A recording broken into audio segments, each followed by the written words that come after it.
The idea behind Black Rock White City, or the driving force behind it, was to represent certain parts of Australian culture that haven't been really represented or rarely represented in Australian literature. The working class, immigrants from various parts of the world that have come to Australia to contribute their lives as well as their energies to Australian culture and society.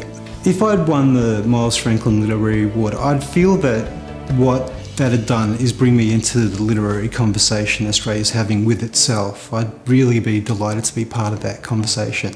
But in fact, I already feel part of that as being a finalist for the Miles Franklin Literary Award, so that's wonderful. Susanna hears the distinct roar of the panel van before it comes into the drive, listens for the sound of his car door thumping shut before she stands up, runs her fingers through her hair, stops halfway as if halted by knots. Susanna sits down again on the 3 concrete steps of the backyard door, watches the rosellas line up on the unpainted back fence. Nails in the wood have leaked rust in streaks. The rosellas remind her of the colourful metal outlines in a shooting gallery at a fair.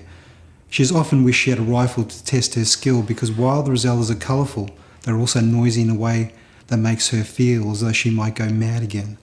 He's walking through the house, turning off the lights as he goes.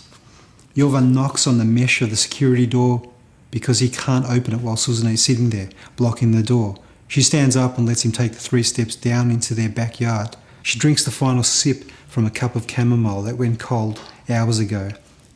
He took a sleeping pill. It's wearing off and Jovan simply standing there is too solid and big and altogether too awake. Susanna sits down again. She turns her face from Jovan back to the fence. The rosellas have taken to the air. Maybe he thinks she's been sitting here for hours, no birds to look at, staring at the unpainted wooden fence. Those birds, their vivid drops and splashes of colour, applied directly from God's paintbrush. The red so vivid, not blood or rose or lipstick or any of the cliched reds, a purer, more startling red. She'd wanted to share that thought with him because God was a word that didn't feel bankrupt from his mouth.